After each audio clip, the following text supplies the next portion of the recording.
Thank you so much. Now,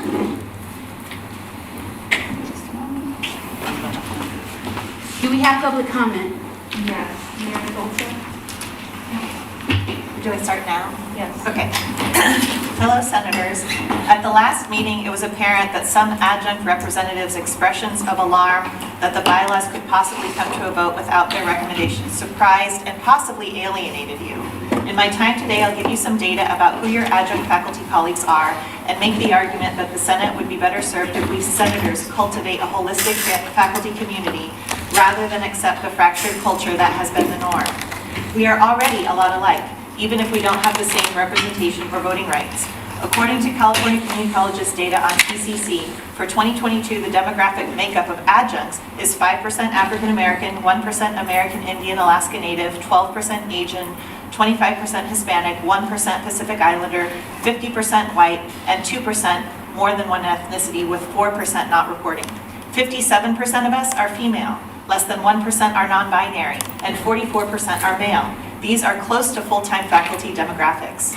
Since the height of adjunct numbers in 2015, where we made up more than 54% of all employees, PCC has kept adjuncts at around 45%.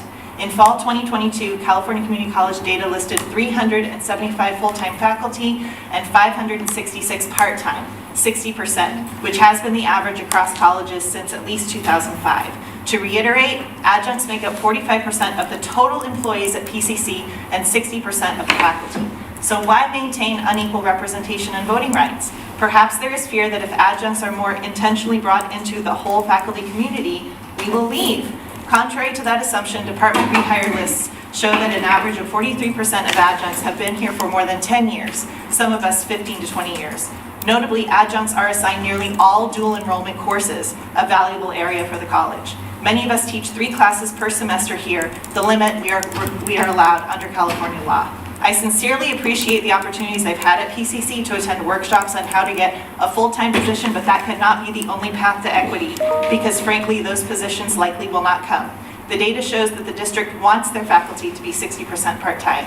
If you're worried about a quote-unquote adjunct takeover, your quibble is with the district that maintains this ratio, not with the adjuncts who are equally valuable to students and colleagues. Fully enfranchising part-time faculty will ensure the Senate has more power in our negotiations with the Board of Trustees. We can make this body more effective in developing and implementing policies, but we cannot do it individually and spontaneously. I urge you all to consider the benefits of systematically developing adjuncts equity for the Senate, for all faculty, and for all students. Thank you.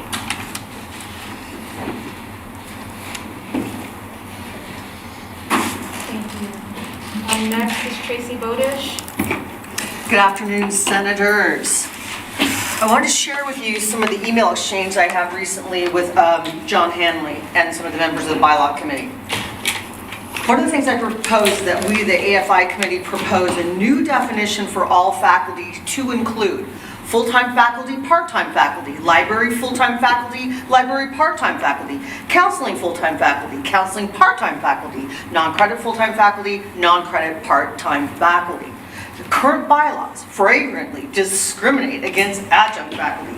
Those bylaws do not align themselves with the esteemed values of which PCC prides itself upon: diversity, inclusivity, equity, and social justice. We just ask for the same liberties and freedoms of full-time faculty.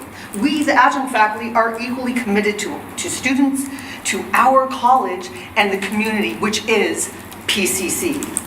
If the Senate Bylaws Committee chooses to have adjuncts remain shackled in their plight of the two-tiered system of equity and inclusion that has been evident since the 1970s, if not longer, the Senate Bylaws Committee has been historically complicit in the perpetuation of continued discrimination and oppression of adjunct faculty.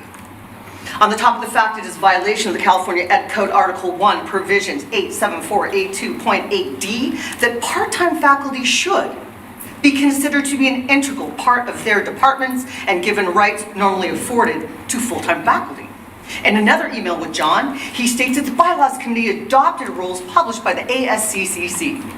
I respond to him by stating the word adopt does not carry the same meaning as should, oblige, contracted, duty-bound, or lawful.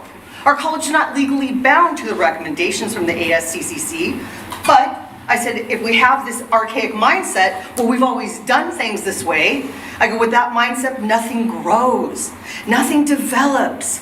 It prohibits change. I also shared with Mr. Hanley, provided that mindset of normalcy to a particular ideology is subject to change. For example, we used to have slavery in this country. It was common and widely supported practice. Almost everyone had slaves. It was completely normal until it wasn't. We no longer practice slavery in the United States of America. I asked the Bylaws Committee and every senator to reassess the importance, the value, the contribution, and commitment of adjunct faculty. How many more years do we have to sit at the back of the bus? What would Rosa Parks say? What would Martin Luther King say?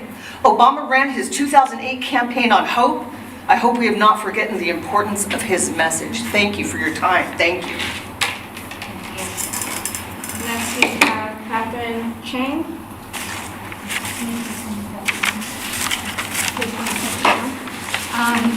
Thank you. On November 21st of 2022, when the Academic Senate bylaws came for review, I asked the question of whether the Bylaws Committee would look at the bylaws through a social justice lens, and I was told they would. I found 11 sections in the bylaws with proposed changes that are highly socially unjust.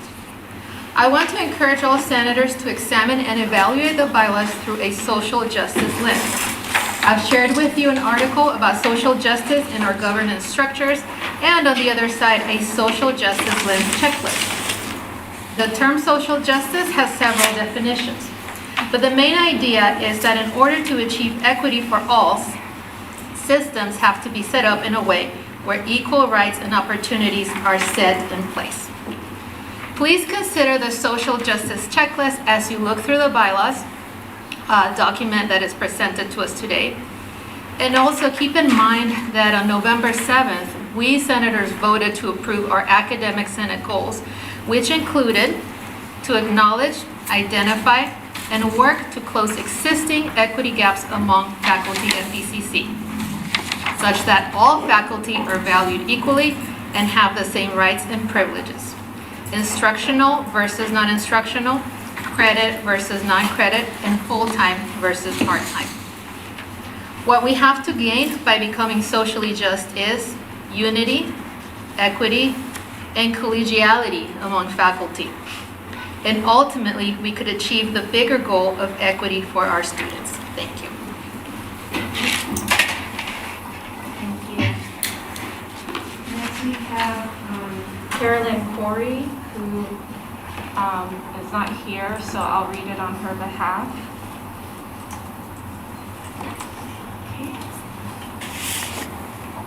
Thank you to the Academic Senate Board, officers, and Bylaws Committee members for your work. My specific recommendations regarding the proposed changes in the bylaws on the agenda today are Section 3.2 Executive Committee. Officers who have served their maximum 6 years will be eligible to serve as an officer again after 1 year absence from the Executive Committee. My suggestion is to change this to a 2-year absence, given the terms are now 2 years. Section 4.2 Eligibility to serve as an Academic Senate representative.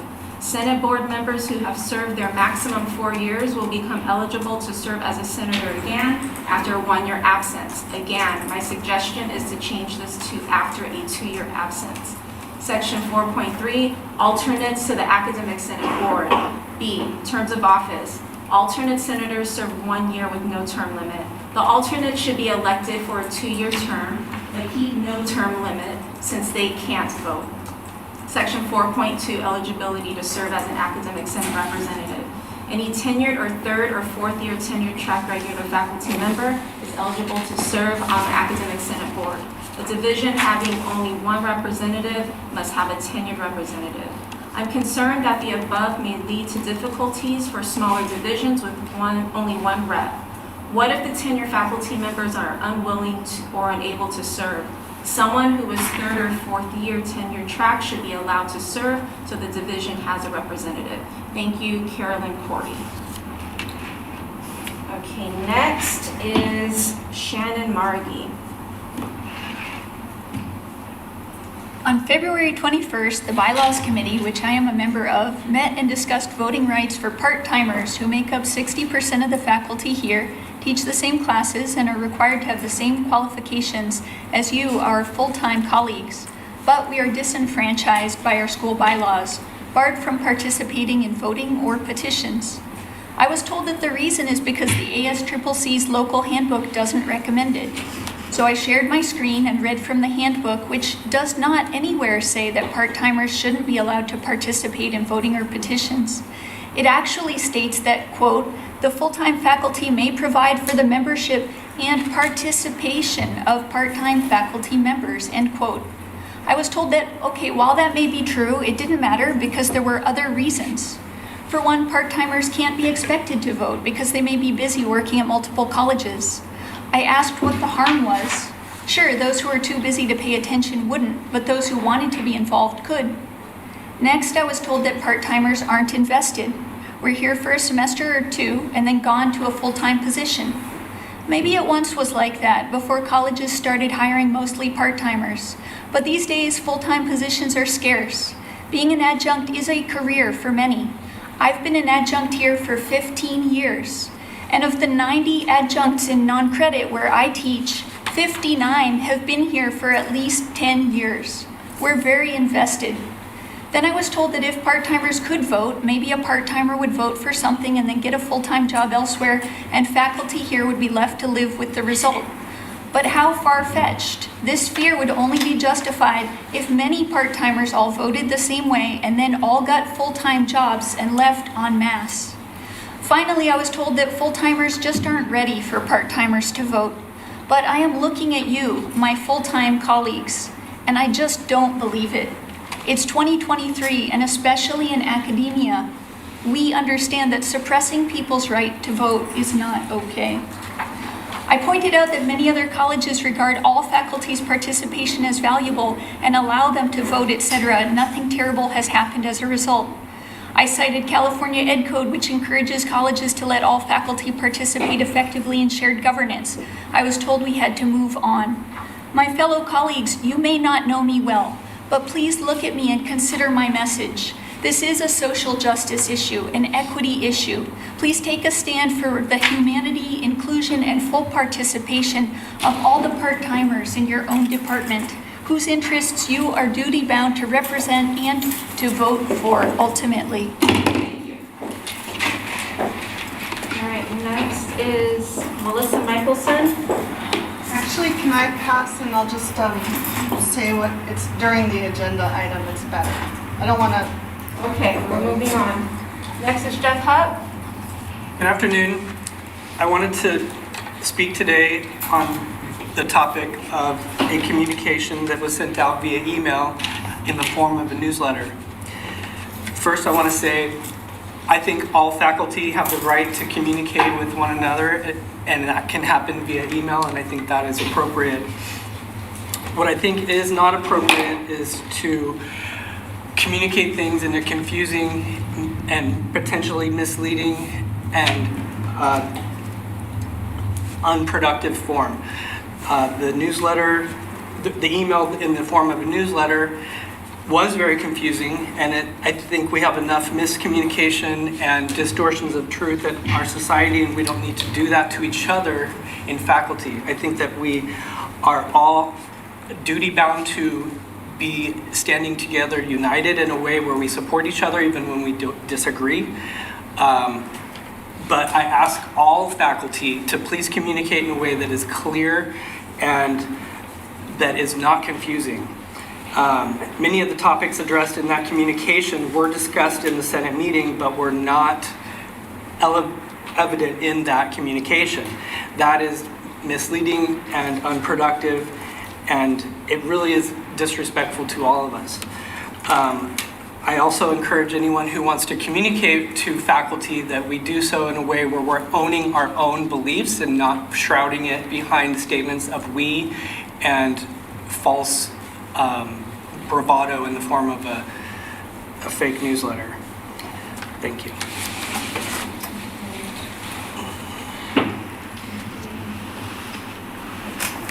Next is Lindsay Ruiz.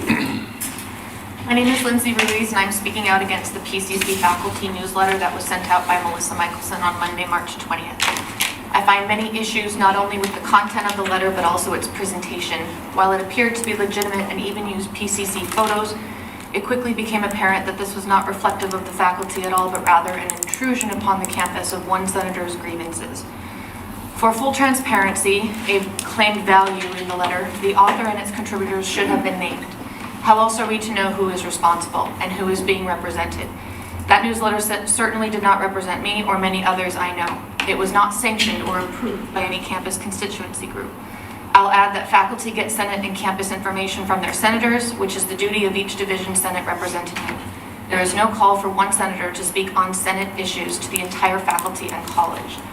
As for the content of this document, it is full of half-truths and misinformation, and its tone is aggressive, uncollegial, and downright disrespectful to our colleagues and leaders on the Senate Executive Board.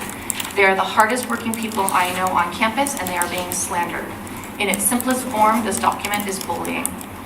For the record, I want it known that neither this document nor its author and/or contributors speak for or represent me. The campus deserves an explanation for the newsletter that was shared, and the entire Senate Executive Board deserve a profound apology. I beg that this inaugural issue be its last. Thank you. Thank you. Next is a message from Dustin Hanby, and I'll read it on his behalf.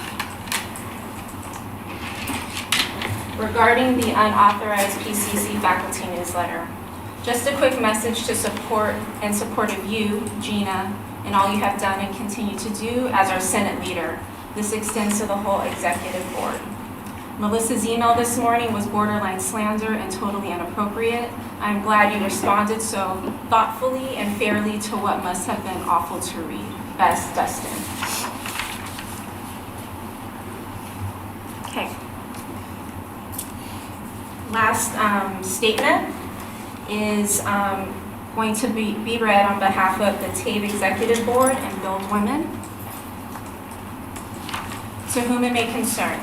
This letter is written in support of the physical and emotional well-being of the Black women serving in roles on Academic Senate Executive Team. The Executive Board of TABE, the Association of Black Employees at PCC, and Build Women, PCC's Black Women's Organization, offers this letter of solidarity for its members who are serving in these roles. The most recent attack and increased scrutiny has come from an unauthorized newsletter that has unnecessarily fixed its crosshairs on the Black Academic Senate President and her majority Black Executive Board. This unauthorized newsletter asks for transparency but lacks an author's name, highlights multiple term appointments of Dr. Lopez, but conveniently forgets to mention she has served in multiple capacities on the Academic Senate Board during these terms, mentions administrative tasks that had not occurred during the current board's tenure, but fails to acknowledge that the Academic Senate was without administrative assistance for 2 months, with the first attempt at hiring that administrative assistant position ending in a failed search. Additionally, the Academic Senate was without a parliamentarian for 5 months, resulting in those tasks being relegated to these individuals. Fails to acknowledge that the Black leadership who makes up the Academic Senate Executive Board endured significant cultural taxation. Cultural taxation describes the unique burden placed on minoritized faculty who carry out their responsibilities while serving their educational institutions. This burden can include additional workloads without compensation, expectations to mentor or take care of the needs of students of color, even when that is not their primary role, or over-scrutinization, which is, in this case, is happening via this unauthorized newsletter, and has been witnessed by many in Senate proceedings in the form of selective interrogation, instigation of unnecessary complications, and bullying. Research has shown that experiences of race-based harassment negatively impacts health and may result in depression, hypertension, and anxiety. None of these health issues should be expected outcomes for Academic Senate Executive Board members. To address this negative behavior, its unwanted consequences, Senate Bill 1100 amends the Brown Act to provide clarification regarding the authority of a local agency's governing body to remove a disruptive member of the public from an opening meeting in order to maintain order during the meeting after warning. We encourage the Academic Senate to utilize this mechanism for meeting attendees who flout decorum rules, egregiously ignore time limits, bully colleagues, and engage in other forms of disorderly conduct. For the sake of the continuity of college business and the safety of Black women in the space, we ask that this procedure be used as necessary. In solidarity, TAPE Executive Board, Build Women. That concludes the statements. I have a point of information. I would like to know what order you chose to read all the comments. Are they based on the time that the comment is submitted, or do you move the order at your will? I put them in the order that they're received. So what time did you receive my request to speak? I received your request this afternoon. At what time? 2:45, right? Correct.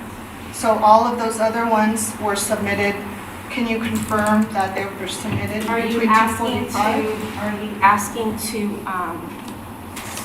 Are you asking to review my email?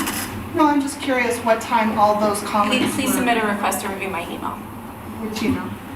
Either one. I'm sorry, which email? Either one. Academic Senate or my work email, if you'd like to audit my email. Oh, no, I mean all the comments that got requested from Submitted. Senator Huff and from. Here's what you can do. PCA. You can contact her after this meeting. She's answered your question, and that's it. She hasn't. I wanted to know. Well, we're what moving time the forward, comments- and this is your warning about being disruptive. Is there During this something in the meeting. bylaws that says that I need to read it in a particular order? No, I was asking Please you what point it out in order the bylaws. you follow. Done. Done. I was asking what order you follow. Again, this is your warning. Point it out in the bylaws. Where is it? Yes, Jennifer. Could you reread the last paragraph about the Brown Act? I just didn't get the details on that. I'm sorry. SB 1100. SB.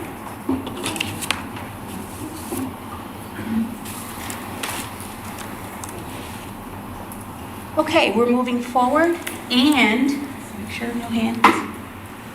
I'm looking for a motion to approve the minutes for March 13th, 2023. Yes, Meredith? The minutes. Okay, do I have a second? Second by Jose. Are there any objections? Seeing none, we can approve this by unanimous consent. Are there any objections? No. Okay, it's approved. Next, PCCFA. Bevel, are you here representing PCCFA? I am, Okay. believe it or not. Hi, everyone. Before I give my report, I do want to say to the Academic Senate, for all the senators, that we need to preserve a positive work climate. We have students in the room, ladies and gentlemen, and we need to set examples. And yes, you may not agree with everything that someone else does or says, but when you come to the meeting, you should be conducting yourself in a professional manner. That's all we're asking for, right? No one wants to come to a meeting and not have a positive experience. In terms of the FA, we are continuing to negotiate with the district. I just came out of a negotiation session, believe it or not, but I am here because I'm a senator as well, and it's part of my responsibility. We are very confident in the negotiations that we've had with the district. We believe that we are very close to a contract with the district, and that contract is going to provide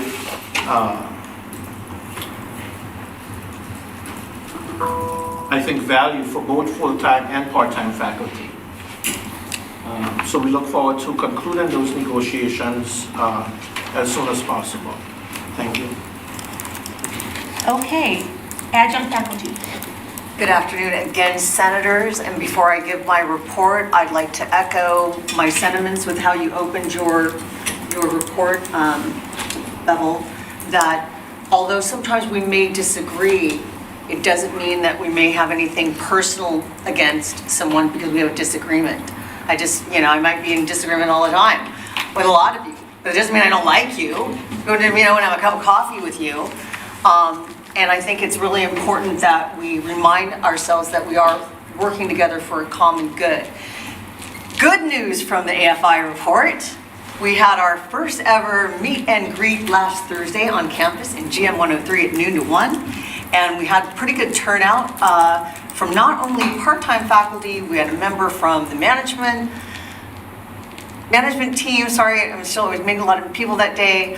Gina came and Armia came, and we had snacks, which were kindly donated by this organization, so thanks for the snacks. And I brought some too, and Meredith brought coffee, and we talked, and it was positive, and just looking for better ways to make, obviously, life for adjuncts, but because we had input from people from all over the college, it was a very positive meet and greet, and maybe we may do another one of those again in the future, because people stayed after and talked for an additional hour, which was great. So I didn't leave at 1 o'clock, I stayed till like 2:15, something like that. Anyway, that concludes my report. Thanks for listening.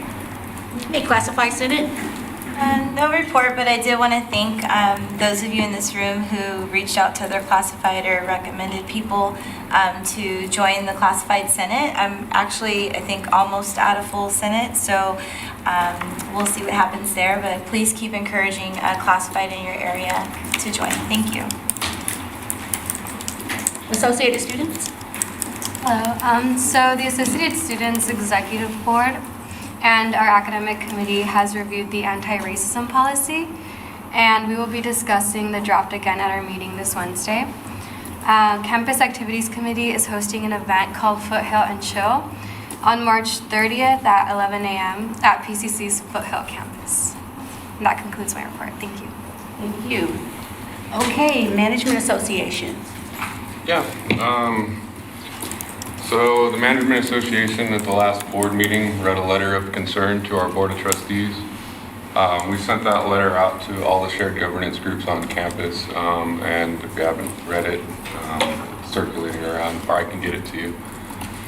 We wanted to emphasize, we've heard that some people thought that Dr. Andrew Jonas put us up to that, and we want to emphasize that she did not put us up to that, and that letter is not about Dr. Andrew Jonas. It's about our concerns we have with our Board of Trustees. And in that letter, we identified, I think, 3 different areas that put our accreditation at risk, and we're concerned about that as well. So we're continuing to engage with the Board of Trustees and air our concerns, and we'll report out as needed. That's it. Thank you. Okay, Academic Senate Officers Reports. President, that's me. Okay. First, winter messaging will be going out to students about what's going to happen for winter, but not until after. The district is waiting for the FA to approve the winter calendars, and then they'll send out that messaging. We were falsely accused of not reporting out the things that we talked about in CAPM. I just want to be clear to the Senate board that what we talked about in CAPM was emergency preparedness, so we brought Candace Jones in to talk about that. We talked about remote meeting, but we brought Alex in so that he can present himself, and we also talked about winter, and we brought Dr. Ramirez in to talk about that. So we didn't have a CAPM report last meeting. Instead, we brought the administration in to talk about it themselves. So I just want to be clear. All accusations against us shouldn't be believed. And that's it for me for now. Go ahead, Vice President. Okay, I was gonna put something on the screen, but I just want everybody to know I can barely breathe right now. I can barely breathe. My body is shaking, but you cannot see it.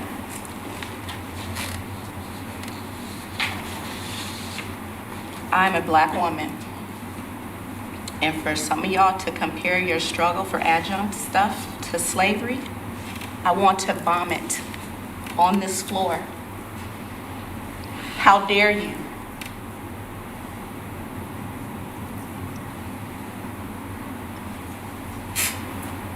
If you want something, fight for it. We're all about the fight. This is a democratic process.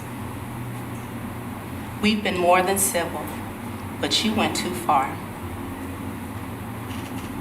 Voter suppression, rape, murder, children taken away. That's just slavery in a nutshell. Didn't mention taken from our homeland. Didn't mention years of Jim Crow that came after. Not to mention, my father-in-law picked cotton. Let's be clear, this is not that far for us. So if you want something, fight for it. But I will not sit here and allow you, anybody, to compare this struggle to slavery. How dare you? Do not do it again in my presence, because you will hear me. We've been more than civil. Look at this board. How much do you think that hurts? We all work hard. And if you know anything about the history of Black people in this country, we work harder than anybody else to get half of everything. Regardless of your beliefs, regardless of what you want, fight for it, that's fine. Be professional and collegial. Because I'm being collegial as hell right now. This should be your example.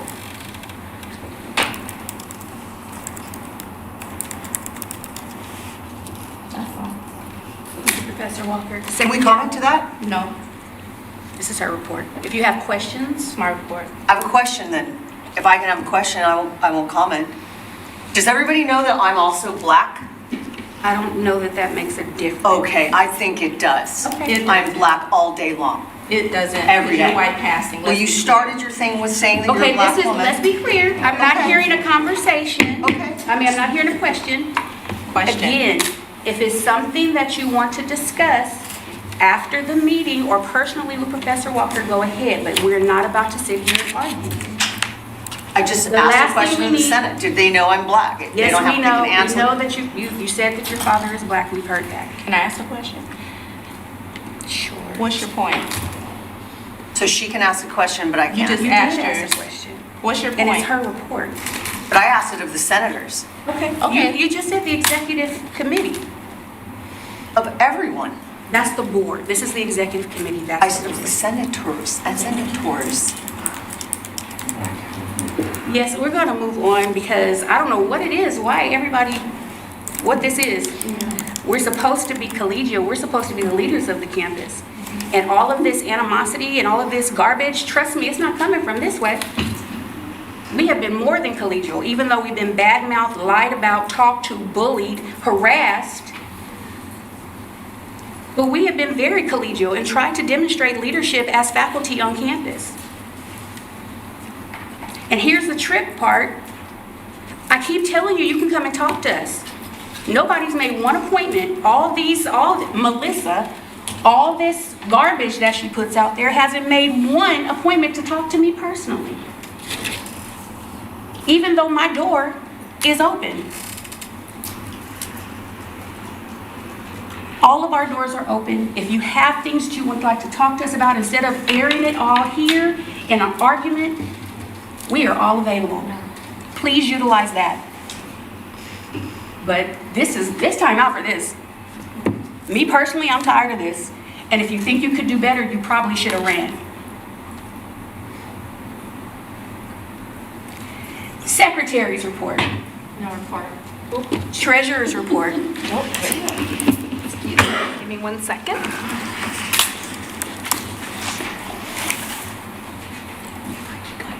Okay, so as I mentioned at our last meeting, our income at current time is limited to the donations that we're receiving, which is $181 per month, I believe, at this time. So the only increase in our current balances is from $19,402.90 to $19,583.90 in our savings account. Our checking account is stable at $791.06. So our overall balance is $20,374.96.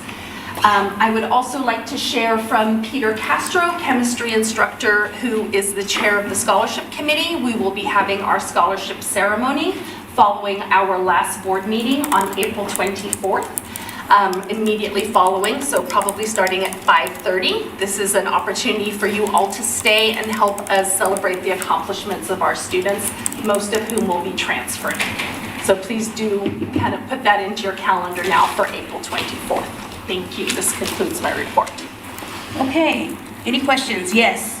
I have a question. Are you able to say how many students are getting a scholarship?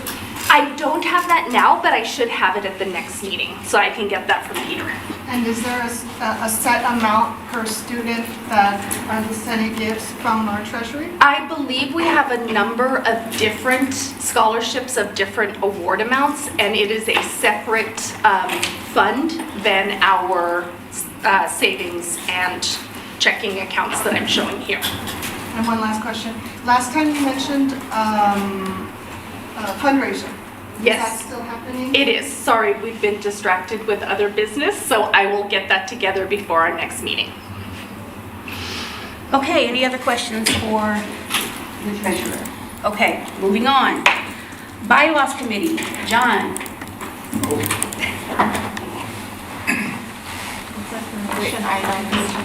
I am so sorry. I forgot the information items. My bad. Sorry, I went forward.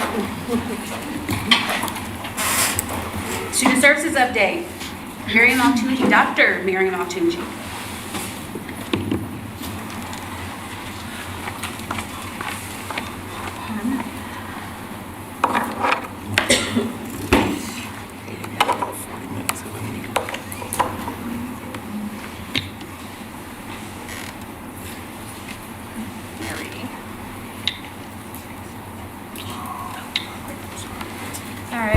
Hi everyone. I have the student services update for today. Just a reminder that we have commencement that's coming up on May 5th. We also have a number of different ceremonies related to commencement and graduation for our completing students for various groups. So you can check it, you can see this on the commencement website, and it links directly to the details of each and every event. Our summer registration is underway. We are a week and a day in, and we started registration much sooner than we have in the past, so we don't have any comparative numbers to this far ahead. So once we start catching up to the 30 days before start of term, we'll be able to see how we're comparing. But at this point, as of today, we have 2,395 students who've registered out of it's about 4,000 students who've had the ability to register to this date. So we're continuing registration all the way through April 5th. And then lastly, in terms of registration and retention, we're doing a lot of work around retaining our students in terms of supporting them through various holds, errors during the registration process, prerequisite clearances, with helping them get their transcripts in, getting those cleared out, and making sure that if they have any outstanding debt, that we really help navigate them to financial services, including financial aid and potentially debt relief if we have the funding available for their particular needs. So a lot of our programs are working very hard, our success coaches, et cetera, and our counselors and our faculty leads in different areas that are overseeing programs to really help our students navigate the registration process. Summer is usually pretty low comparatively to spring. It's about 14 to 15,000 students is usually what we hit in terms of head count. And so the gear up for summer is really helping us gear up for fall as well. So all the work that's going into the registration prep for summer will also be helping our students get registered and prepared for fall. And that is my report. Yes, Lyman. Yeah, Can you make that just Yeah. a little bigger really quick? That very slide. But This is an example of the EOPS retention dashboard that I've created for them. So, I just don't know what those numbers, I don't. so this is the date of registration. These are the number of total number of students that could have registered on that date, the number that did register, the number that did not register. And so so it follows them throughout the registration cycle, and you can see a percentage of students who have registered or haven't. You can also see of the students who had registration errors, how many did and were unable to register. And so the staff basically can dig into that and see what's going on with which student and really intentionally reach out to them and try to help support them throughout the process.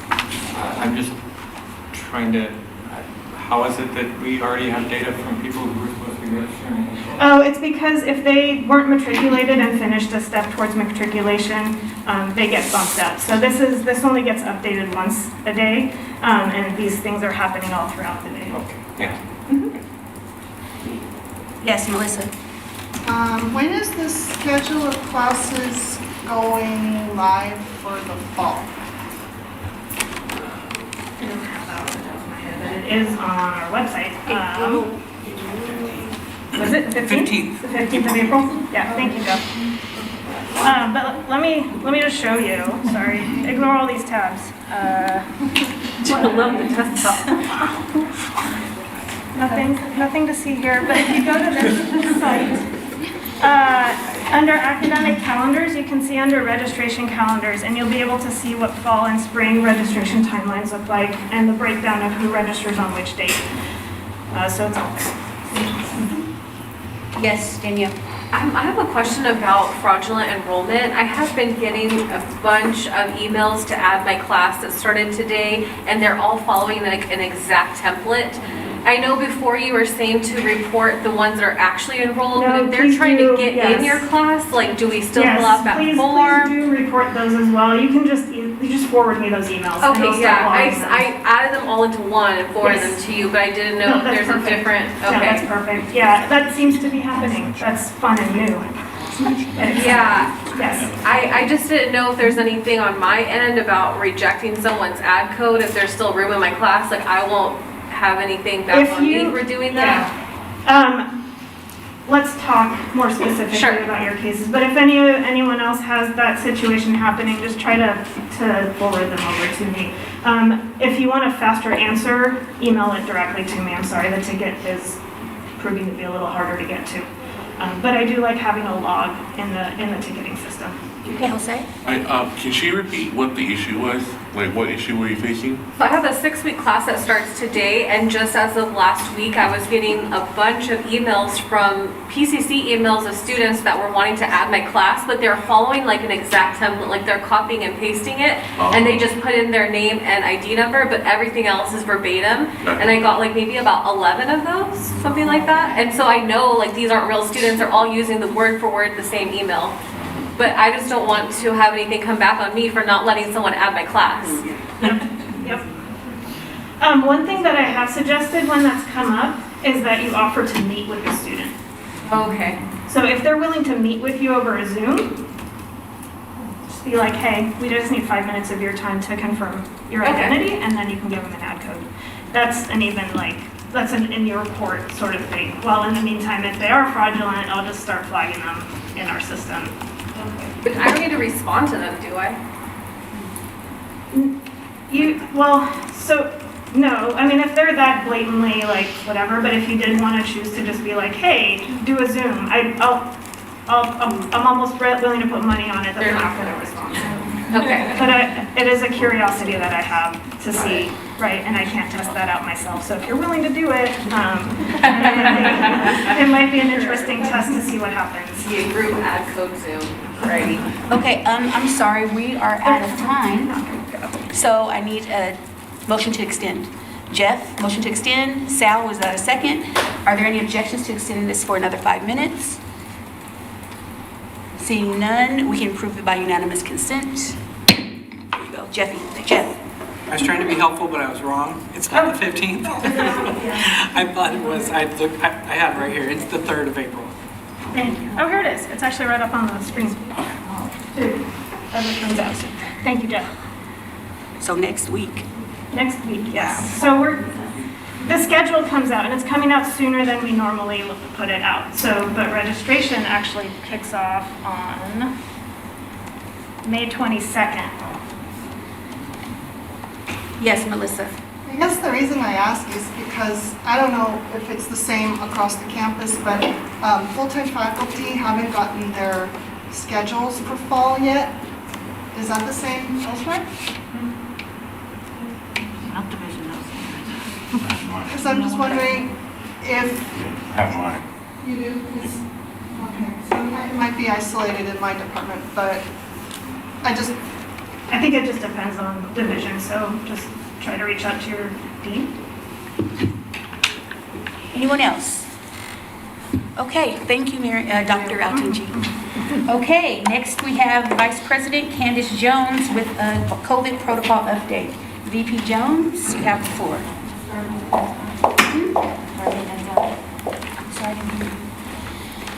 Darlene is on the list. Okay, Darlene, I will call you right after. Oh, no worries. No worries. I'm here. I jumped the queue. Yeah, I can't read today. Good afternoon, everyone. I'm back. I mentioned 2 weeks ago and gave y'all a little activity to do with your areas, and I'm here to collect some feedback based on your discussions with your campus areas. I don't know which the West, if you just want to raise your hand and I'll take notes. I'll just give a quick caveat or a quick sort of update. We're continuing to process input that we're receiving from a variety of our constituent groups. So our associated students, our classified senate, our management association, as well as various sort of packets of folks in our community, so that we can move forward with some level of understanding about how folks feel about that, so that either way, whatever decision is made, that we're providing the appropriate resources necessary for folks to kind of move forward with whatever decision is made. So I will, Dr. Lopez, do I just open to the floor? Can you call on folks if they want to? Yes, if you have an update, or if you did a poll for your department, if you want to talk about any of that. Yes, Taryn. Yes, the kinesiology, health, and athletics are for getting rid of the restriction of having a vaccine. And especially as a coach, it is a lot easier to recruit and bring people to PCC without any more limitations. Thank you for the feedback. Hey, Lindsay? In English, the majority of people who responded to me, I'm not sure if they also responded to Tim, want to keep the vaccination requirement in place. There was only one person who didn't want it, and a few people wondered what the experts were saying. They want more information about experts. I'll ask one clarifying question to you both. Is that keeping for both students and employees? Ours is for both. Okay, and both. And then let me respond to the question. All of the local city of Pasadena does not have a vaccine mandate for its employees. It's a public entity, so it's hard to compare as it relates to students, but at least for their employees that work for the city, neither does LA County's measures end at the end of this month. Healthcare workers continue to have their mandates through May 11th, at least at this point, because that's when the federal regulations end. Vaccine protocols, whether it relates to indoor masking or vaccination protocols. Till May 11th. May 11th for healthcare workers. Okay, and Lean? Our division, 40 people responded to the survey. 77.5% says yes to keep the mandate for both staff and students. One faculty comment that she wanted to know more what it means to be vaccinated, like boosters, how many boosters, what's the latest date, and so forth. And someone else said something to you. We also had a couple of faculty say that they wanted a data-driven choice to connect our choices to something like the Pasadena Health Department, where the decisions would automatically be made by professionals in epidemiology, and then those rules would translate automatically. If we could have some kind of a system where if they say masks, we do masks. If they say vaccines, we do vaccines, so that we're more connected to professionals in that area. Anyone else? I'll go this way, Jennifer, then Jose, and then Mariah. Social Sciences Department voiced no opposition to removing the mandate. Jose? So for math, 17 of our colleagues responded to the poll. 58.8% said yes to keeping the requirements for both, and 41.2% said no to not keeping it. And for the ones that voted yes to keeping them, most of them had the argument of they wanted to feel safe, somewhat secure and comfortable coming to campus. And the ones that say no feel that COVID is not a threat anymore, and that they feel like both students and employees should not be required to have it. Okay, Mariah? First, I'm jealous that you guys had majority. Mine was 50-50 split. But regardless, for both sides, for those who voted no and yes, they both had the consensus that the vaccine should be presented in the same way, that the flu shot highly recommended, the annual flu shot's highly recommended, but it's not a mandated policy. So. Okay, was there anyone else who wanted to report out from their department? Yes, Melissa. Hold on. I need a motion, Jose. 5 minutes. Motion to extend by 5 minutes. Ling, is that a second? Are there any objections to extending this by 5 minutes? Seeing none, we will approve it by unanimous consent. Okay. Melissa. Non-credit, anecdotally, for those that responded, they said that they don't find the need anymore. And thank you, Candace. I sent you those emails. A lot of it was similar to natural sciences. They want a data-driven, choice. So, and thank you for getting the email to me. I haven't seen it. I haven't read it yet. Anyone else? Okay. Thank you so much. Thank you, I'll be back Vice at some point. I promise. And I want to apologize to the Senate.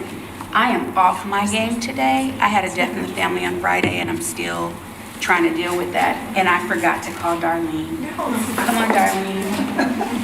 Thank you. Come on, run. If I win a prize, I'll be excited. Give away these. Thank you, everybody, for having me here today. I'm actually just coming to kind of speak on an informational item. Some of you may be aware that our bookstore contract is actually ending at the end of June. And so I'm putting together an informal source selection committee, and I really would love to have one representative from each constituency group. It's a volunteer. Basically, we had our job walk last Friday for the request for proposals that went out. We have 2, and so basically it's not very intense, but it's just to review the proposals. We get together as a group, we discuss it, come up with our recommendations from each of the constituency groups, and then make our decision ultimately to go to the main board for award. So if anybody is interested, please email me. I can give you guys my email.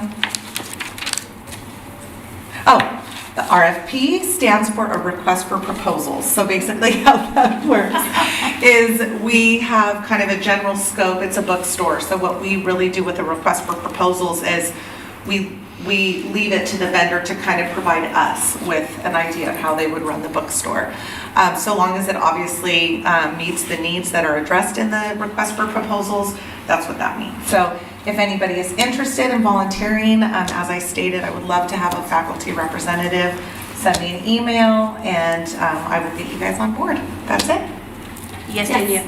Are you limiting for only one faculty to join, or if multiple are interested? I'm just doing one, it's just small selection source committee because we only have 2 to review. So I have a student rep, I have a classified senate rep, I have a management association rep, and so I just need a faculty rep. And I also have a CSEA rep as well. So. I just would like to state that the library has been mentioned in previous contracts and how librarians are able to refer students and finding their required materials. So I really hope that the librarians will be given consideration for that position. Absolutely. Again, send me an email if you would like to volunteer. Absolutely. Thank you. Wonderful. Thank you. Yes, Melissa. Oh, sorry. Well, I just wanted to make sure I understood this right because I don't see, this is just for, you're looking into new contracts for the bookstore. Yes. And So you're looking for a committee to work on that. it's an informal committee, so vendor contracts don't go through the shared governance process. So I'm just putting together, much like I did with our food services, just a small selection source committee. And then just a quick follow-up. I don't know if you were aware of, a few months ago, a senator here read a public comment about issues with the current bookstore. I'm not aware of that. You are aware? I'm not aware of Oh, that. okay. I recommend, hopefully you'll get that in the future because I think the problem is campus-wide. Is there a possibility for the current bookstore to renew, or are they kind of out? Actually, their contract ends in June. We had two that responded, two vendors that responded. One is the current bookstore. So that's what the selection source committee is for, so that we can review the proposals and discuss. Okay, any other questions about the RFP? Okay, thank you. Thank you very much. Thank you. Okay, this time for real, John, it's you. But not for the bylaws. Not for bylaws. I'm just here to announce the results of the Academic Senate Officer election. I don't know how much detail you want here. There were 157 ballots submitted for president. Gina Lopez won. For vice president, Armia Walker. For secretary, Sheila Rose. And for treasurer, Lindsay Ruiz. And I can give more detail, but or send this out. And I think this will come out in an email tomorrow to everyone. Congratulations.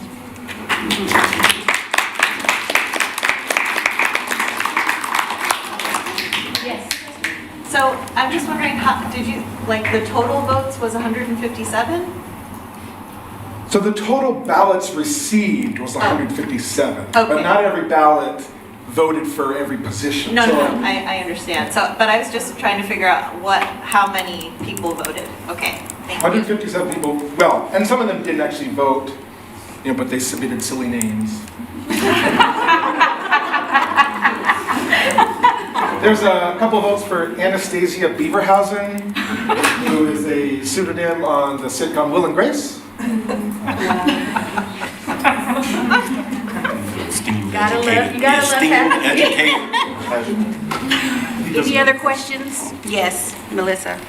I was just wondering, I'm on the bylaws, I'm on the elections committee now, and I raised the point of concern to you and the chair. You're not the chair, are you? Okay, so I raised it to the chair and to everybody in the committee. And I'm just wondering if you eventually, or someone from the committee eventually talked to our parliamentarian. I requested that since the meeting, the voting count wasn't publicized for the public to know about, and none of the meetings from February 2021 all the way till today have been on board docs. So I was wondering if the committee has asked the parliamentarian. I don't know if I should ask the parliamentarian or you. That would be a question for the chair. I'm just in her seat today because I had to be here for something else. I'm not the chair of that committee. May I ask our parliamentarian? The question is regarding Have you protocol or? the fact that none of the meetings from February 2021 in the elections committee have been put on board docs? And this last vote count meeting on Friday afternoon was not on board docs. Is that okay? I'll research the bylaws and report back to the Senate. I think it's Brown Act. I do it all. Are there any other questions? Thank you, John. Okay. It doesn't look like we have a rep from the rank committee. I know Sam couldn't make it, but he was going to try and send someone else. It doesn't look like they made it here today, so we'll table that for our next meeting. Now, John, I don't know why. Yes, Melissa. Yeah, I had my public comment or my comment that I was saving for that item. What item? The elections. Elections or rank? Elections. I just wanted to congratulate the returning executive senators and the new executive senator. All of you ran on a slate together based on social justice and student equity. Looking at your campaign, your campaign candidate statements, which over 600 faculty at PCC didn't get because they aren't franchised to vote here. Dr. Lopez said she's dedicated to being a strong advocate for faculty, and it's her goal to propel social justice and student equity and liberatory education. Our treasurer said she'll also continue to fight for social justice and equity and liberatory education, similar to our Vice President Walker, and Secretary Rose also writes she cares for the historic marginalization of the college. I look forward to seeing these concepts materialize in your actions, advocacy, and votes. Thank you. Okay. Now we will move forward. John, you're back up. Bylaws. I don't know if you want to pull them up, do you have them, or can I pull them out here myself? Sure. Or? Everyone has a copy of them, but Okay, you can I'll put pull them a up. copy of them then. Probably still want to put them up. So this, I believe, is our third read of the bylaws. The last time,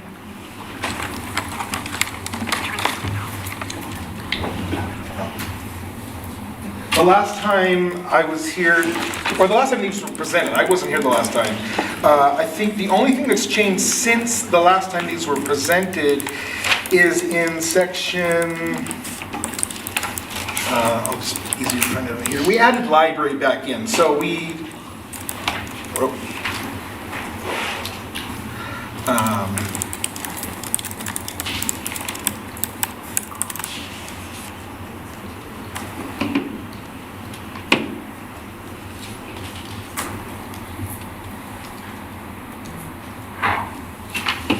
we had sort of done some reorg right here, so in addition to, all academic or all instructional divisions get reps, and then there was some redundancy here, so we took out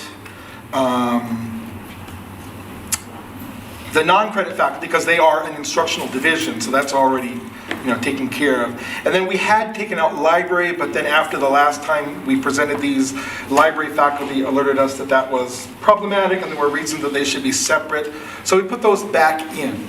Those are the only changes since the last time I was here. I did also want to just clarify, if the Senate chooses to vote today, what you'd be voting on is whether to put these bylaws up for a vote of the full faculty. So the Senate doesn't change the bylaws, they just are voting to put them up to a vote of the full faculty.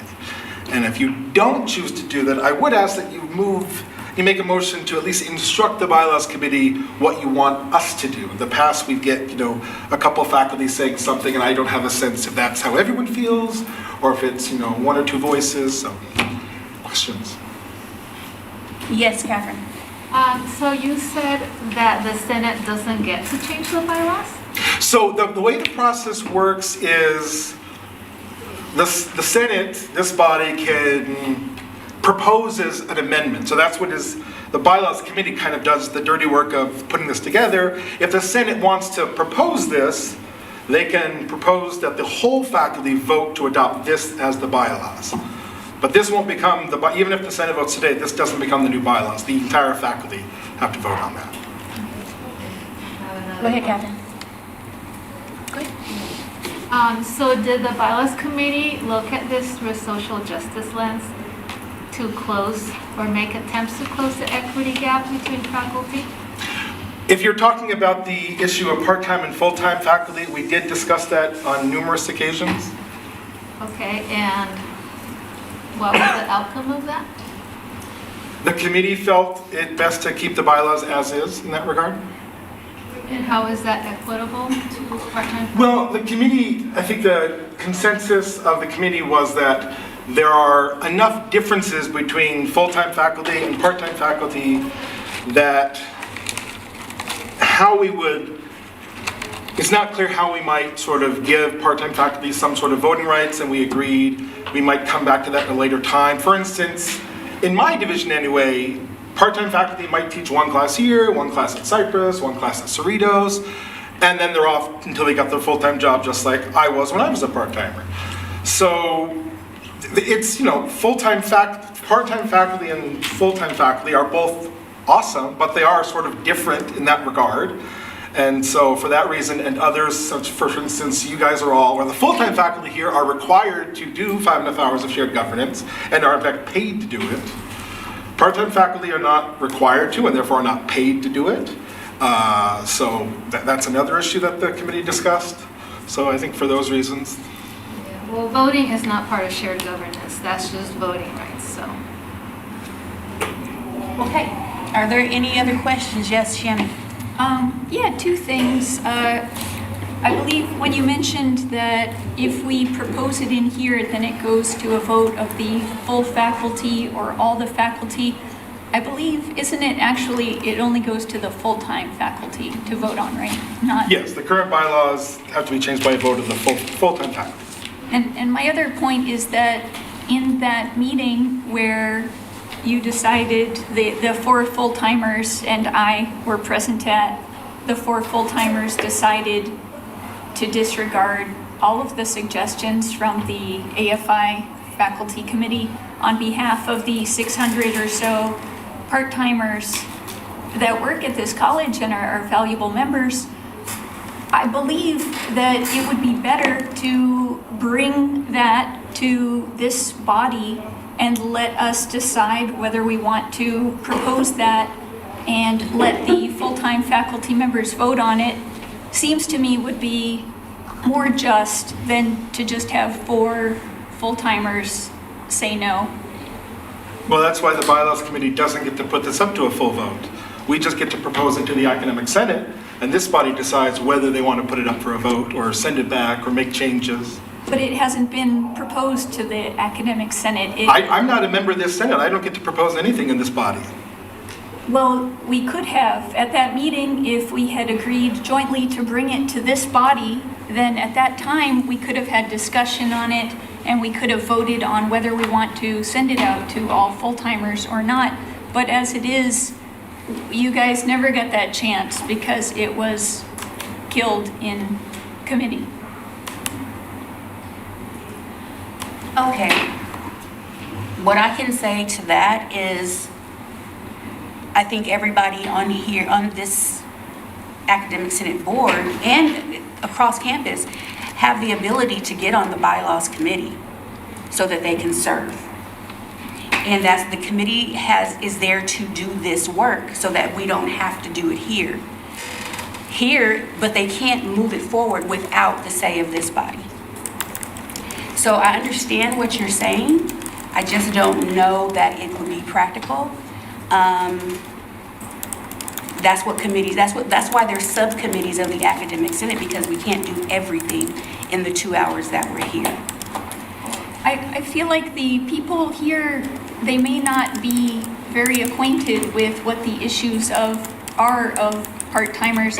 They may not even have known before today that part-timers aren't allowed to vote or fully participate in democratic processes of this campus.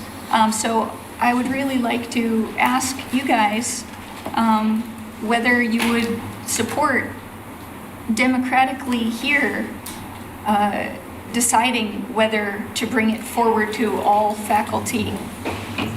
I'm sorry, that's not how this works, Shannon. There is a process that we follow, and this is part of the process.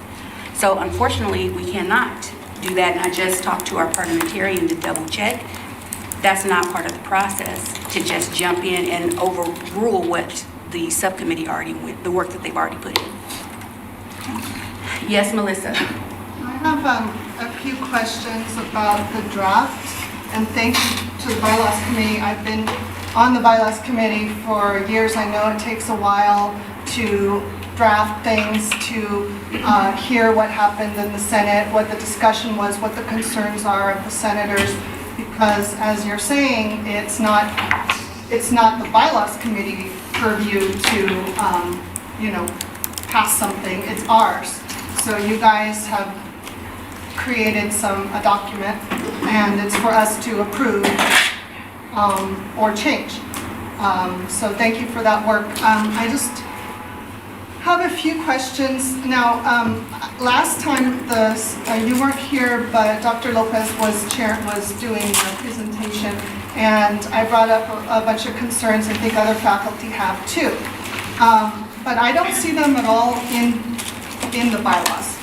And so, which is fine, but I'm wondering, and then I emailed you you know, at what meeting you guys had discussed this. I also emailed the committee chair and everybody, and I asked my concerns because Dr. Lopez said, send them to the committee. We don't need to talk about it here. The committee will handle it, and then, you know, that's the process. So I followed the process, but I think nothing happened. What's your question, Melissa? What I've done is, so I have some questions about the bylaws.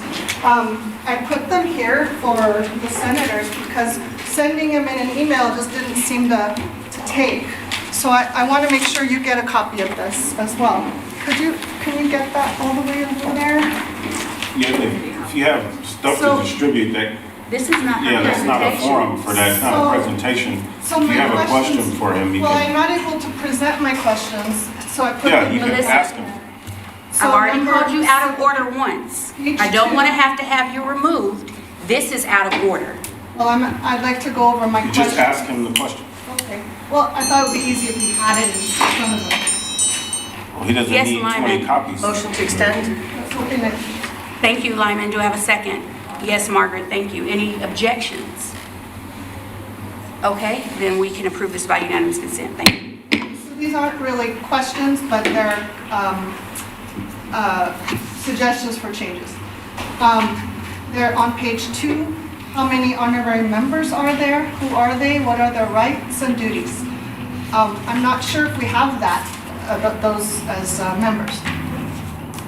3.2A, I recommend looking at that to be elected and continue in office.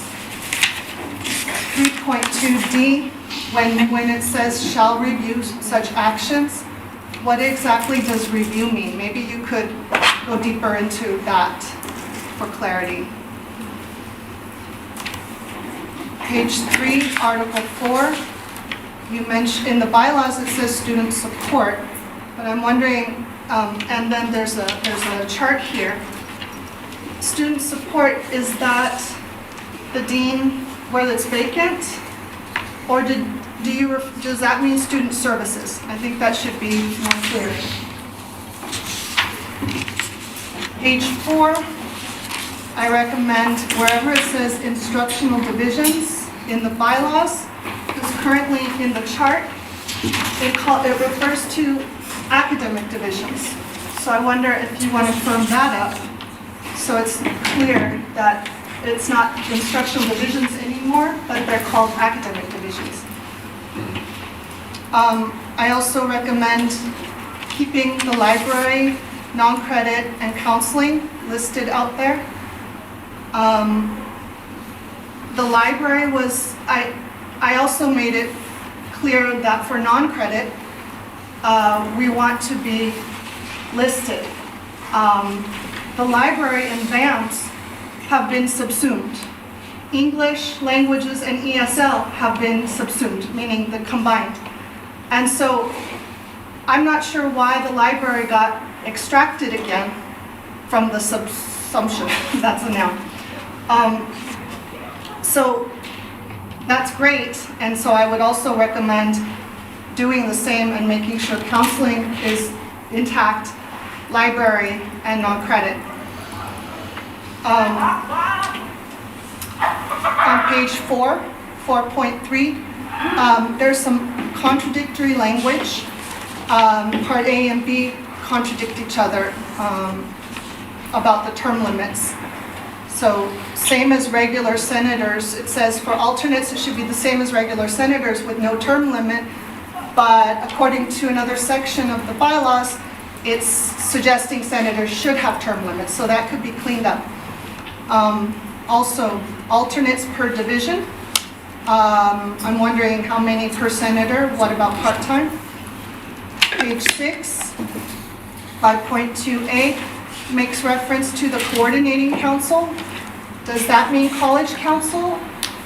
That might need to be updated as well.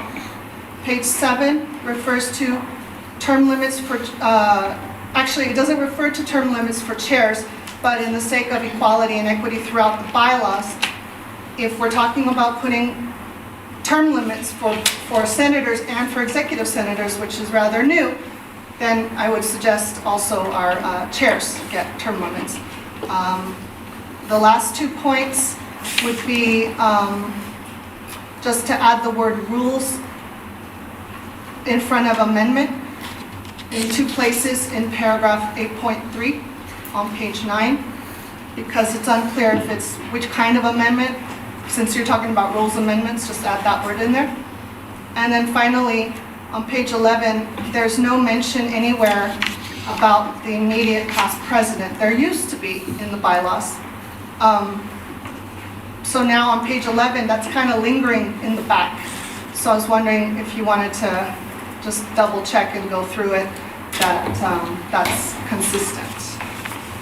So I put these in a piece of paper for you, and I hope you can take it back to the committee and go through it. I'm also concerned about going through our latest Senate goal that we all approved was, I don't have it in front of me, but it was all about looking at things through an equity lens. So maybe you didn't get a copy of that rule, but I think there would be many places in the bylaws to do that. So I appreciate it if you could come back or at least talk to the committee about these. Thank you. Are there any other questions? Yes, Tracy. And I'm sorry. That's okay. Sorry about that. Let's see. I guess in the form of a question, John, you said many things in your presentation. One being that, tell me if I misunderstood you. I want to be clear. Okay. I need, yes, Jose? For 5 minutes? Extend by 5 minutes. Is that a second, Jeff? Okay, are there any objections to extending this by 5 minutes? Okay, we're extended by 5 minutes. Thank you, Gina. So you were trying to explain to the group that because adjuncts work for more than one college, you tried to explain that we weren't possibly vested in the shared governance process because there's a chance we might leave. But I think many people have shared, there's many adjuncts that also have been here for more than a year, more than 5 years, more than 10 years, more than 20 years. They're invested in the college. And also, isn't it the role and responsibility of the Bylaws Committee to represent not just themselves, but all of the constituents, everyone in the college? And I'm not saying that if they don't know. If they don't know what's coming across your desk or across your email. Like the email I sent to you, you didn't respond. I sent you a detailed document proposing changes. And I do think those changes should be shared with this Senate so they can see. It shouldn't stop with just 5 of you. This is too important of a matter. So a couple of things I'll say. I guess I should have been more articulate early on. With regard to what the committee discussed about part-timers versus full-timers, it was that we weren't sure how to distinguish between the different kinds of part-timers, between someone who has been here for 20 plus years versus someone who just started this semester and is maybe going to be gone next semester, or has been here a year and is going to be gone next year. Not all part-timers are created equal. So we recognize that some part-timers have been here for a long time, are fully invested, but we weren't sure what algorithm to use to distinguish between them. So that's what I meant by that. As terms of your email, I did share your email with the committee, with all 5 of the members. If you want the email shared with the whole Senate, then you can email the whole Senate. But I shared it with the committee. Okay, that's good. Okay, Meredith? Something different. I was confused about the wording. Well, and I guess a little bit of a broader question. Under 3.2, this is regarding terms of office. So it says office, the new language is officers shall be limited to serving no more than 3 consecutive terms. And that, so when you say 6 years there, would be a total of 6 years, those 3 consecutive terms? Yeah, because the new language, if passed by the faculty, would change the terms to 2-year terms. Okay. So 3 terms would be 6 years. Okay, and then it says in any capacity on the executive board. So who've served their maximum 6 years will be eligible to serve. Okay, so is it that someone could serve in a capacity on the executive board for 6 years and then serve in a different capacity on the executive board for 6 years? Or is it, I guess it says any capacity. Yeah, so I mean, I can see how that might be confusing, so maybe we could clarify that. I read that as six, you could, in theory, if you had someone who was so inclined, you could serve 6 years as treasurer, then 6 years as secretary, and so forth. But So it does mean, like, someone could just stay on the executive board for... if the Senate somehow one day finds the FDR, the Academic Senate, who wants to stick around forever, then that's how the language is right now. The language is right now, without these changes, there's no term limits on anything. Okay, and so then that leads to my other question. The only other question I had was how did these particular the terms of service in general, you propose to be 2 years now, right? Okay, and so with a maximum for the executive board, did you determine those compared to other colleges, or? We compare them just compared to what they are now here. So right now they're 1 year, and there were suggestions that, the job, particularly being on the executive board, is pretty big. Yeah. And it might take more than, a semester or a year to learn it. And so it might be better to have an exec that was seated for 2 years before having to figure out whether they want to do it again. Okay. So that was the reason for just looking lengthening. at this specific college's needs, not what other colleges are doing. Right. Okay. And in terms of the term limits, in retrospect, I don't know that we need even term limits. I don't know that anyone wants to do this job for 6+ years, but there are no term limits at all right now. Okay. I have a question on that note. So if and when this passes, I gotta follow my own rule. I'll email you. Okay. I just don't want to be looped in. We don't have to do this for 2 years, right? No, you were elected, so we were clear that whatever changes, if these changes get approved, they don't affect anyone who was voted in before those changes took place. So you were only duty bound for 1 more year. Right? Oh, no. No, then her 6 years, so she could be here for another 6 years. I know she's looking for it. She loves it so much. 1 year term. We're out of time. I'm sorry, Catherine. What I do recommend, though, is that it doesn't seem like we're ready to vote on this, or do you all want to vote on this? What's your pleasure? Here's what my understanding is, and John, please correct me, is that we're voting on these changes, but that doesn't mean that's it and that's all. The Bylaws Committee can revisit some of the issues that are not in this current bylaws, because these changes were made a year ago? Yeah, aside from the library thing, yeah. Yeah, they were, so that's what's happening now. And it's not for us, this body will not say, yes, those are our bylaws. All we're voting on is if we're sending this version of the bylaws out to the entire academic senate, which is all faculty, all full-time faculty. So what is your pleasure? Yes, Lyman. Well, I think since there's still a bunch of clearly unresolved issues for a few aspects of this, but perhaps not the entirety of it, it's a little bit more time consuming, but it might be better served if we agreed to vote on it piecemeal, to say, can we put a nail in this coffin, can we put a nail in this coffin, can we put a nail in this coffin, instead of just constantly sending the entire thing back and forth. So that might be better. Just a thought. I have a comment on that. Actually, I'm looking for a motion. Can we extend? No, we can't, we're out of extensions. Okay, so if there's no motion, then we're coming back to this. I don't see a motion. Is there a motion to, okay. I motion to do what Lyman was suggesting, to go piece by piece. And that could be today, or that could be in 2 weeks, either way. Or we could not have a motion and we could still talk about it. We could send him back, right? Yes. Effectively, if we don't vote, then the Bylaws Committee still has work to do, is what we're saying. And so we want them to consider the issues that were brought up today, bring us a revisited version for a 4th read or whatever it is. And at that point in time, we'll decide whether we want to move it forward or not, or have additional input. Can I ask the parliamentarian a quick question?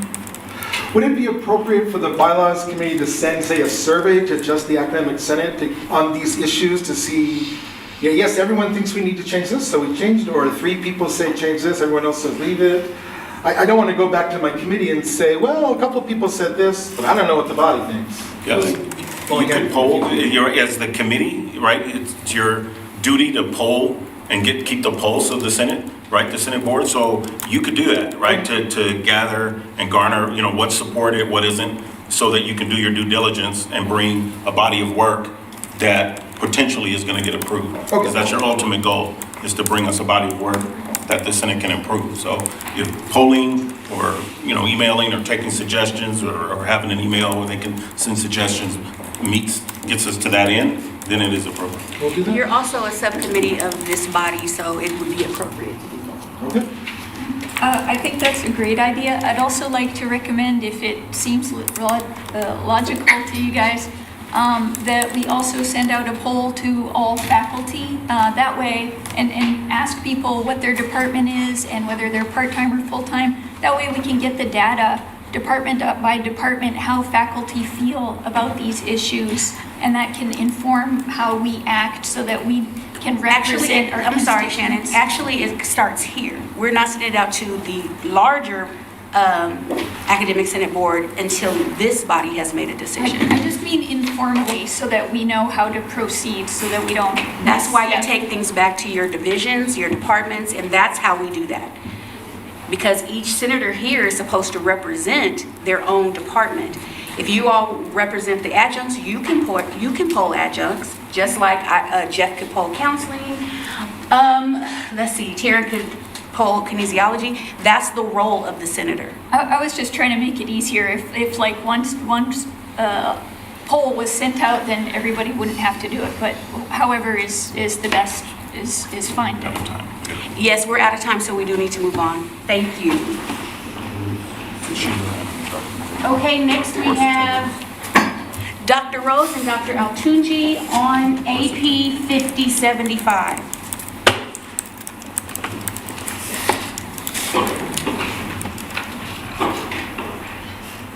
Okay, so this is our 4th read of our policy on course attendance, adds, drops, and withdrawals. We appreciate all the input we've had so far. Following our last meeting, we sent out a link to all senators with a Google Doc so they could provide any suggestions. I checked it immediately before the Senate meeting, and I did not see any additional comments since our last meeting together. We again want to thank our distance ed folks for giving us information about what activity versus inactivity looks like in online classes. So at this time, we're just probably looking for a motion. Okay. Yes, Russ. I'd like to make a motion to approve. Lindsay? Second? Okay, is there any discussion on this? Seeing none, okay. All those in favor of approving AP 5075, please do so by saying aye. Aye. Those opposed? Nay? Any abstentions? Okay, this passes. Thank you all. I was this close to saying, signify by saying yabba dabba doo, but I chose not to do that. Thank you. Okay, next.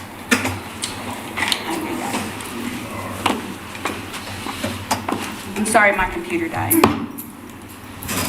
APBP 3400. Okay, and that is Armia Walker and Lindsay Ruiz, isn't it? I'd like to say first that our what you see on board docs for this updated version is actually not the most updated version that we have because our group met on Friday and we had to get our document in by Wednesday. So we basically sent you the same document with a small revision, but now we have lots more revisions. Two of the things I wanted to address were Melissa's comments because that was the majority of the feedback that we got. We did add a definition for social justice, so that was one thing we added. And the other thing was that we were looking at the the definitions to put them into bullet points as opposed to numbering, but we decided not to do that because in conversation, how will people be able to say 2D, for example? I'm looking at this particular definition. So even though they're not ranked in any order, we decided to keep the numbering as was. Okay, yes, Melissa.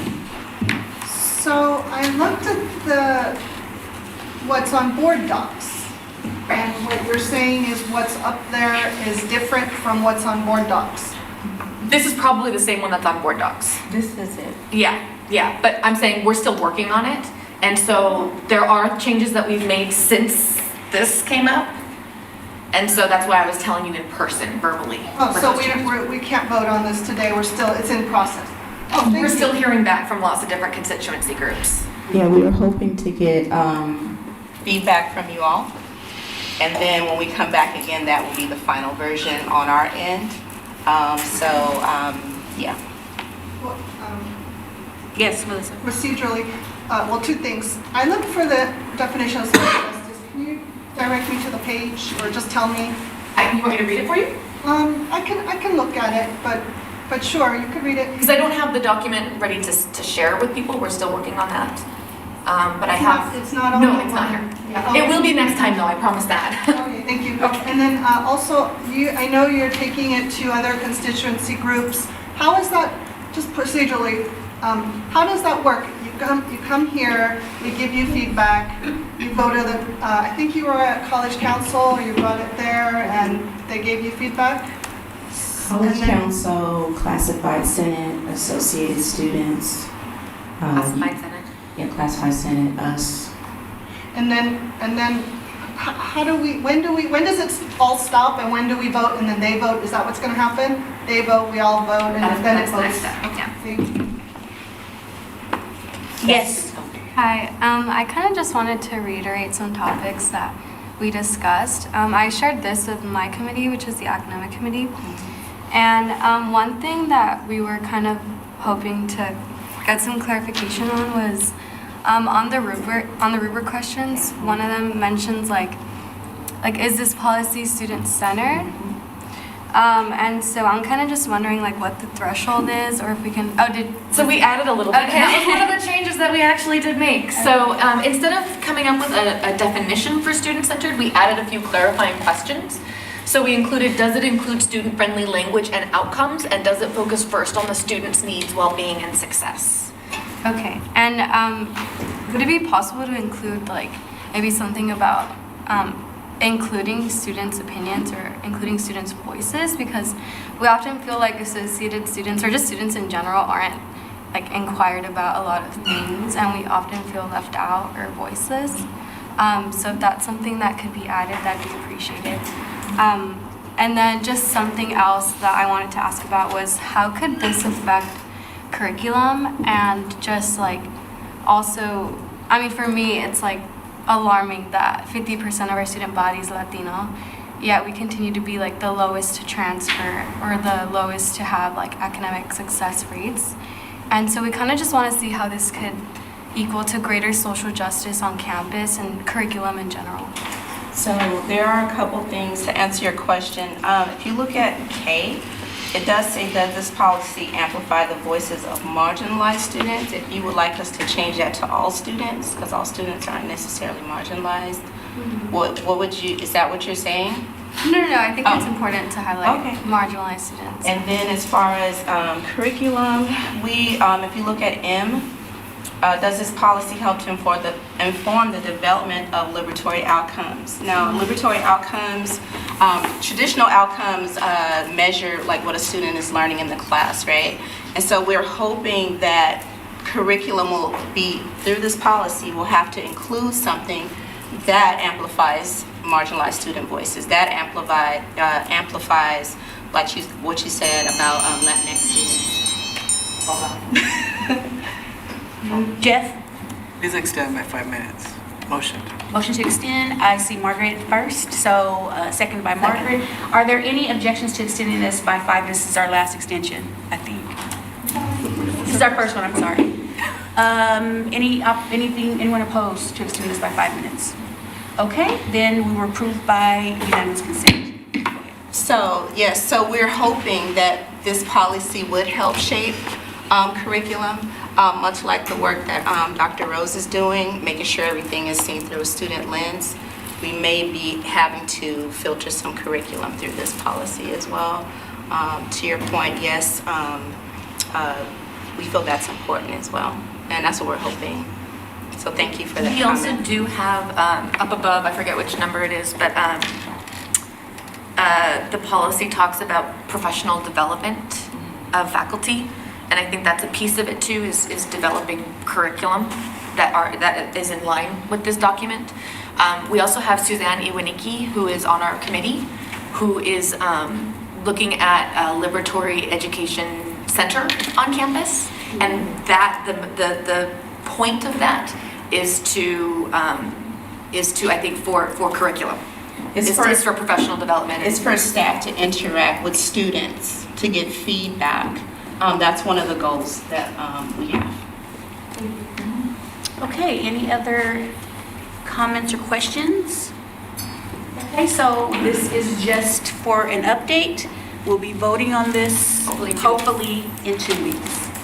Okay, thank you. If you have any updates, please inform myself or Lindsay, and we'll bring our final version to you guys next time. Are you open to those from anyone to email you? By anyone? Any person, any senator? Oh yeah, sure. Like anyone that works here, any student. Not, someone from across the street or, but anyone who, is invested in this policy, yes. Because we want you all to have a say, because we really do want it to work, so. Thank you again. Okay, next we have Crystal Koros, AP 3300. I'm sorry, it's a BP. Oh, good. My bad. That's it. Thank you so much. You can stay up here. I'll stay with you. Good afternoon, thank you. Second read, BP 3300 Public Records. Any comments, concerns, thoughts? Yes, Melissa. I think I asked this last time, but if you could refresh my memory, has now something else changed? Or is this our second read of the same thing from last week? It's From the- last month? From 2 weeks ago. I've changed nothing. Nothing has changed? No, not since you saw it 2 weeks ago. Thank you. With that, I'm willing to entertain a motion. Yes, Russ? I'd like to make a motion to approve. Okay, there's Lean seconds. Are there any objections to approving this by unanimous consent? Okay, are there any objections? Okay, we're approved.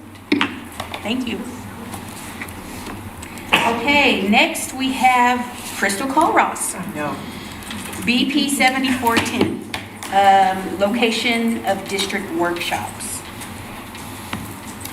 I'll entertain any thoughts or conversation. I'll just say that this one is old. I haven't reviewed this one in a long time. It basically just talks about where we will have district workshops and retreats and how we'll make those decisions. This is a first read as well. That's correct. There's not a lot of changes that we made to it, basically just a few wording changes. You could see it just changes the opening sentence, and then in number 4, just, you see how it said his designee, we thought maybe the president could be a woman or something else, so just straight up designee. Yeah. Inclusive, thank you. Appreciate that. Yes, Melissa. Does this policy preclude the district from having workshops on Zoom or hybrid or fully online at all? No, not at all. It's talking about physical locations. Anyone else? If there's no feedback, then I would entertain a motion for approval. Yes, Ling, and second by Lindsay. Okay, any discussion on this? Yes, Melissa. Well, it says location of district workshops and it lists specifically for physical locations. Could it be that someone in the future says, well, I'm going to host a location, I'm going to host a workshop, it's going to be on Zoom, and then someone would say, no, in our BP, it doesn't say you can have it on Zoom. It doesn't say you can't either, but it doesn't say Zoom or online is acceptable. So what are your thoughts on? Well, I think what we were thinking about in this, in the way it was written in the Ed Code, is to talk about where the district spends its money and wanting to keep that as much as possible at in-district facilities or at educational institutions or at nonprofits. I think that's what this is. If it was a Zoom meeting, there probably wouldn't be much of a district cost involved. Any other question, any other discussion? Okay, there's a motion on the floor. All those in favor of approving this BP signify by saying aye. Aye. Anyone opposed? Any abstentions? I'm gonna do yabba dabba do next time, I promise you. This is approved. Thank you so much, Crystal. Oh wait, Crystal again. Yeah, sorry, I'm so sorry. That's the enrollment priorities, AP 5055. That's correct. And I'll just draw your attention to priority number 1. We've had some new legislation that's coming into play as of July 1st, which is putting student parents with a dependent child or children under the age of 18 in the priority 1 status for registration.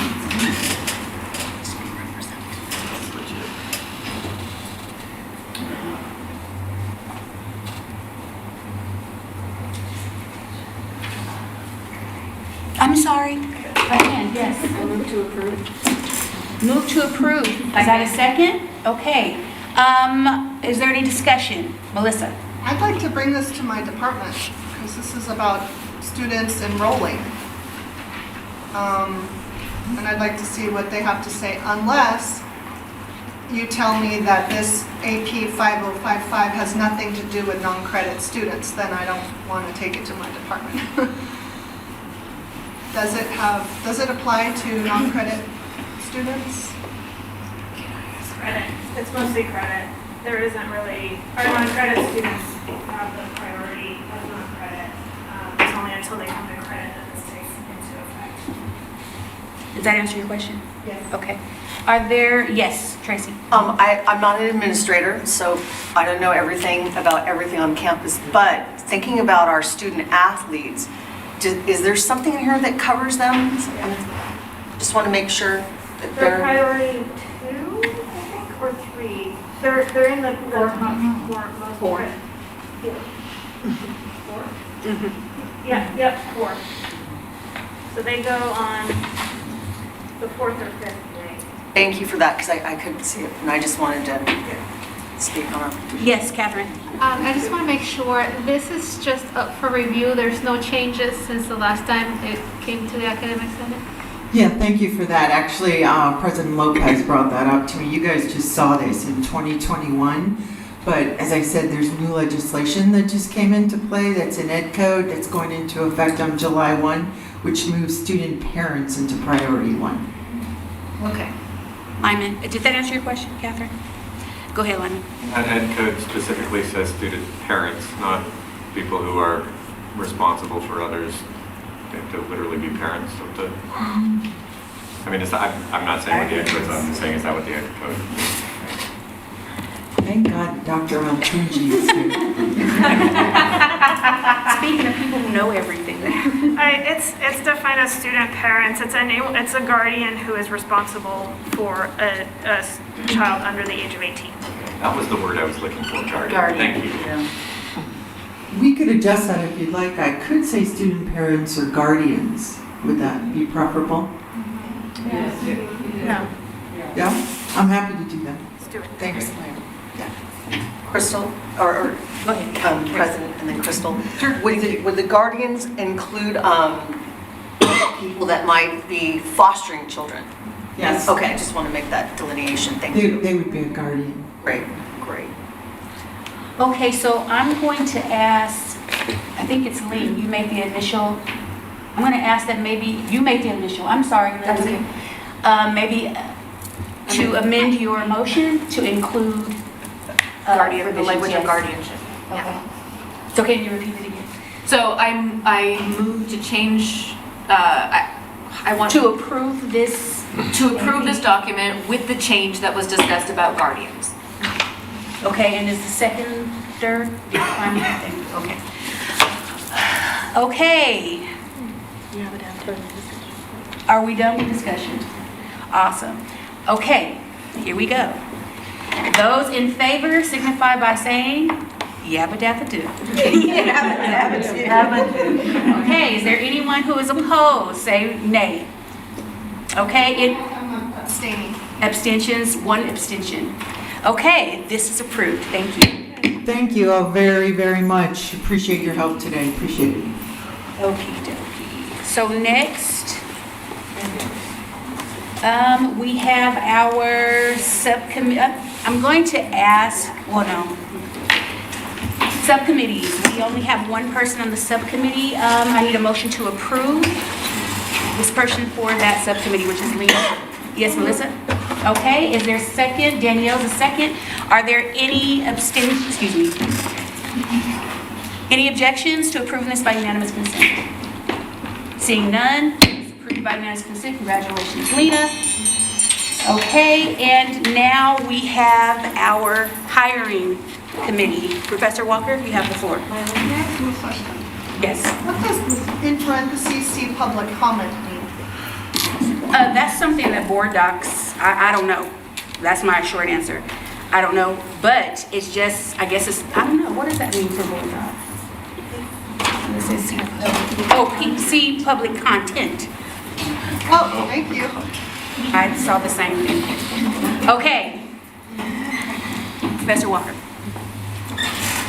Okay, so we will be voting for the hiring committee for the custodial supervisor.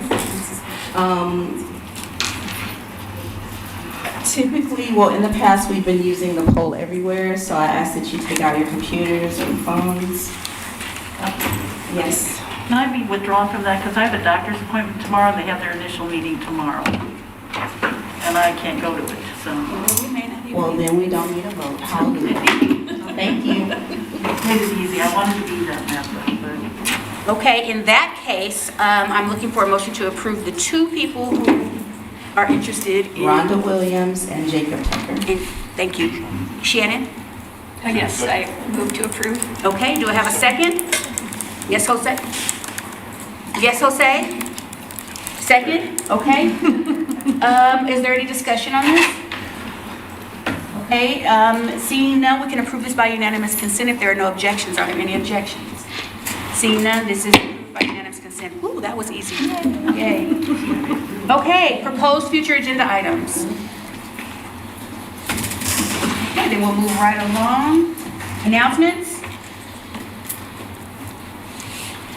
Russ? I'd like to make a motion to adjourn. A motion to adjourn, is there a second?